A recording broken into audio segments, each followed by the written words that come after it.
ఈ యొక్క రాత్రి సమయంలో ప్రభా అయ్యా మీరు మా మధ్యన ఉన్నారయ్యా. మాకు దైవజనులైన అయ్యగారునైనా మా మధ్యన ఉన్నారయ్యా. పరలోకంలో ఉన్న పరిశుద్ధులు దూతలకు సహాయము మాకు అందించచ్చు ప్రభా. స్వామి త్వరగా రని నా యేసయ్య అయ్యా మమ్మల్ని త్వరగానైనా సిద్ధపరచడానికినైనా అయ్యా మీకు ఆత్మ సహాయం అందించుచున్న దేవా మీకు స్తోత్రములు. అయ్యా ఈ యొక్క రాకడ పండుగలనైనా ఈ యొక్క గ్రామంలో ప్రభా ఈ యొక్క 3వ దినమున ప్రభా అయ్యా ఇదిగో స్వామి ఇదిగోనైనా అయ్యా నేనునైనా నిలబెట్టుకున్న అయ్యా నన్ను నిలబెట్టుకున్న దేవా మీకు స్తోత్రములు. నన్ను మరుగుపరిచి ప్రభా నాలో మీరుండి మాట్లాడమని ఇటు ప్రార్థన అంగీకరించమని నాకే త్వరగా వచ్చుచున్నా మాకే త్వరగా వచ్చుచున్నా ప్రభుని యేసు నామమును బట్టి మిక్కిలి వినమ్రత వేడుకొనుచున్నాం మా పరమ తండ్రి ఆమేన్. అందరికీ మరణాత. హోషేయ గ్రంథము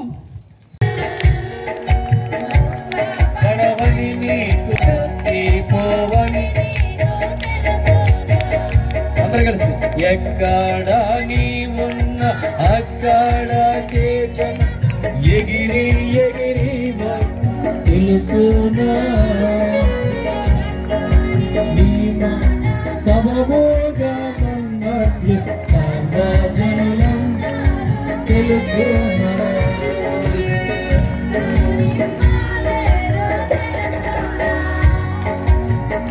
ఎగిరింపాలేరు తెలుసునా క్రైస్తవ సంఘమా ఘనకార్య కాలము వచ్చేను తెలుసునా క్రీస్తు ప్రభువుని ప్రియలోకుల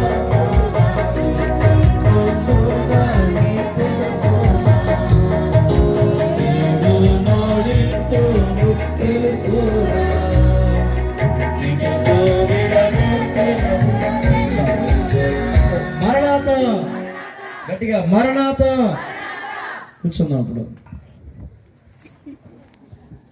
మొత్తం ఉందమ్మా. ఇంకా మొత్తం ఎక్కడ చలి ఉందా? చలి లేదు, పులి లేదు. సరే మంచిది. ఈ ప్రాంతమే చలి కలిగిన ప్రాంతం. నేను ఎక్కువ సమయాన్ని తీసుకోను. మరలా రేపు ఈ టైంకి వస్తే మీరు ఉంటారా? మాట్లాడలేదు. ఈ మైక్ అయినా అసలు ఉండడు, ఈ లైట్లో ఉండవు, ఏం ఉండవు. ఏం జరిగిందో ఏం తెలియదు. ఖాళీ స్థలం ఉంటుంది అనమాట. మరలా ఇలాగన ఏర్పాటు చేయాలంటే మరొక సంవత్సరం. కాబట్టి మరి నేనంటాను కార్య ఆరంభము కంటే కార్యాంతమే ఆరంభం కాదు ముఖ్యం, ముగింపు అనమాట. మరి ఎందుకంటే నేను చెప్తా ఉంటాను వేడివేడిగా రెడీ అవుతూ ఉంది. ఇంకా స్పెషల్ మీరు కొంచెం స్పెషల్గా వచ్చారు కాబట్టి ఈ రోజున ఇంకా స్పెషల్ పెరుగుతూ ఉంది. సరే ఇంకా ఆలస్యం చేయని కానీ దేవుని యొక్క వాక్యంలోకి వెళ్ళిపోదాం. మరి దైవజనులు దేవదాసయ్య గారి యొక్క ప్రవచనం యొక్క నెరవేర్పు ఈ రోజున మనం కనులారా చూడగలుగుతున్నాం. ముమ్మరంగా బోధిస్తే బలవంతంగా ప్రజలను తేగలవా అన్నారు అయ్యగారు. ముమ్మరంగా బోధిస్తేనంట బలవంతంగా ప్రజలు అయ్యగారు అన్నారు ఇంకా వస్తున్నారని అన్నారు. ఇంకా వస్తారన్నా నేను. కాబట్టి నేను ముగించిన వరకు కూడా వస్తారండి. వచ్చే సంవత్సరం ఇక్కడ పెట్టకండి బాబు మీకు నమస్కారం అన్నాను. ఇక్కడ హైవే అంటే హై స్కూల్ దొరికిద్దండి అంటున్నారు ఇందాక. అంటే ఎక్కడికెక్కడికో వెళ్ళిపోయాడు ఈయనప్పుడే యాకోబయ్య గారు. మరి నిజంగానే కొద్దిసేపు అక్కడ దాకా బహుశా హైవే అంతా తిరుగుతూనే ఉన్నాడు ఆయన. కాబట్టి మరి అలాగే నిజంగానే ప్రభునందు ప్రియమైన వారలారా మరి శ్రేష్టమైన సమయం నాకు అనుగ్రహించిన త్రైక దేవునికి ముందుగా హృదయపూర్వక వందన మరణాతలు.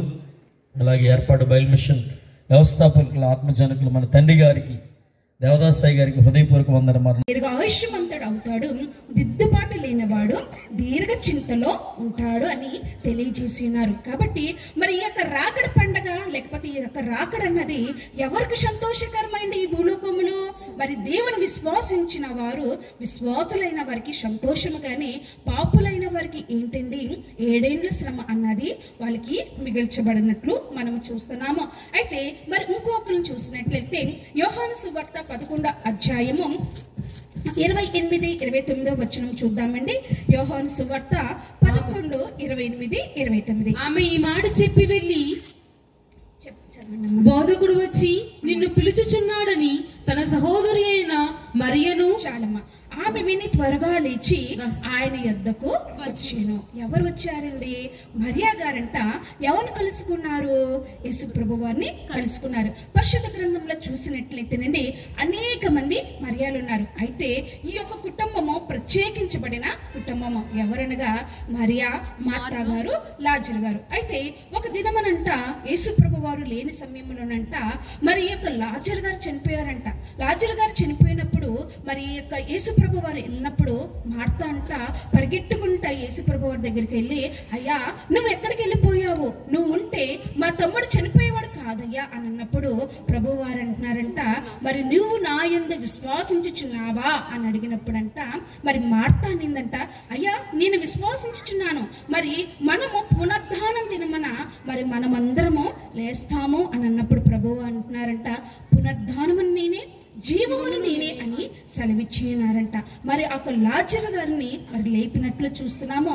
మరి ఈ మాట మనం పక్కన పెట్టినట్లయితే మరి మార్తా అంట యేసు ప్రభు వారు వచ్చినారన్న మాట అంట మరి మరియా గారికంట రహస్యముగా చెప్పిందంట. మరి రాకడ కూడా ఎలా జరుగుతుందండి? రహస్యముగా జరుగుతుంది. అయితే ఈ యొక్క రహస్యముగా చెప్పబడిన ఈ మాట మరి ఎవరు విన్నారండి? మరియా వినిందంట. మరి మరియా విని వెంటనే త్వరగా యేసు ప్రభు వారిని కలుసుకుందంట. ఇక్కడ ఏంటనంటే మరి నీ బలము తట్టు చూడకు, నా బలము తట్టు ఇదిగో చూడు అన్నారు. మరి లాజరు గారిని యేసు ప్రభు వారు లేపి ఉన్నట్లు మనం చూస్తున్నాము. నేటి కాలమున లాజరు గారు ఏ స్థితిలో ఉన్నారండి? అమ్మ మరణించిపోయాడు, చనిపోయాడు. అయితే మనము కూడా ఏ స్థితిలో ఉన్నా, పాప స్థితిలో ఉన్నా, మరి ఇబ్బందుల స్థితిలో ఉన్నా, మరి ఆరోగ్యం సరిగ్గా లేని మరి రోగి స్థితిలో ఉన్నప్పటికీ మన దేవుడు ఎవరండి? జీవము గల దేవుడు. మన ఏ స్థితిలో ఉన్నను దేవుడు అంట మనల్ని పట్టుకుని రక్షించేవాడుగా ఉన్నట్లు చూస్తున్నాము. చాలా మంది అనుకుంటారు, అయ్యా ఈ ఒక వారం నేను గుడికి వెళ్ళలేదు కదా, లేకపోతే ఇంకొంచెం ఆలస్యం అయిపోయింది కదా అని ఏం చేస్తారమ్మో పాటలు మొదలేసేసారు, బైబిల్ చదివేశారు, మరి ఆరాధన జరిపేస్తున్నారు, ఆరాధన క్రమం అయిపోయింది, ఇంకెందుకులే వెళ్ళినా వెళ్ళకపోయినా పర్వాలేదు అని అనుకుంటారు. అయితే నిజమే ఈ యొక్క ఆరాధనలో మరి 7 దీవులు ఉన్నాయి కాదనట్లేదు. అయితే ప్రభు వారు మరి ఏంటి సిలువ మ్రాణి మీద మరి కుడివైపున దొంగని మరి ఎప్పుడు రక్షించారండి? చిట్ట చివరిలో ఆయన అడిగితే రక్షించినట్లు చూస్తున్నాము. కాబట్టి ఆలస్యం అయిపోయింది అనని సాతానుడు అంటండి ఎలాగ చేస్తాడంటే భ్రమ పెట్టేస్తాడంట. ఇదిగో నువ్వు ఈ తప్పు చేసావు, ఆలస్యం అయిపోయింది, ఇంకా వెళ్ళొద్దు, మానేసే అని భ్రమ పెట్టించి మరి దేవుని దగ్గర త్వరగా రాకుండా ఆటంకం పరిచేవాడుగా ఉన్నట్లు మనం చూస్తున్నాము. అయితే మనసు సిద్ధపాటు చూద్దాము. ఈ యొక్క మనసు అంట ఎలాగుండాలండి? ఎప్పుడూ సిద్ధంగా ఉండాలంట. భూలోకములో దేవుని స్వరం ఇన్నే అలవాటు ఉన్న వారే ప్రభు యొక్క మరి బోర శబ్దం అన్నది వినేవారుగా ఉన్నారు. అయితే ఇక్కడ చూసినట్లయితే అండి యోహాను సువార్త 20 అధ్యాయము 4వ వచనం చూసుకుందామండి. వారిద్దరును కూడి పరిగెత్తుచుండగా ఆ శిష్యుడు పేతురు కంటే త్వరగా పరిగెత్తి ముందుగా సమాధి యొద్దకు వచ్చి వంగినారు. చాలమ్మా. ఎవరంటండి? వాళ్ళిద్దరిలో మొదటగా పరిగెట్టింది ఎవరండి? అమ్మ పేతురు గారి కన్నా ముందు యోహాను గారంట పరిగెట్టారంట. ఏమని పరిగెట్టారు అంటే మగ్దలేన మరియమ్మ కనిపించి యేసు ప్రభు వారు పునరుద్ధానమై ఉన్నారన్న వార్త చెప్పినప్పుడంట ఈ యొక్క 2 శిష్యులు పరిగెట్టారు. కానీ ఈ 2 శిష్యులకు పరుగులో కూడా అంట ఏమి ఉన్నదండి? తేడా ఉందంట. మొదటిగా ఎవరు వెళ్ళారంటే మరి యోహాను గారు వెళ్ళి ఆ సమాధి దగ్గరికి వెళ్ళి నిలబడి మరి దృఢముగా నా యేసయ్య లెగిసి ఉన్నారని తనకు అంతరంగంలో విశ్వాసించున్నారంట. అయితే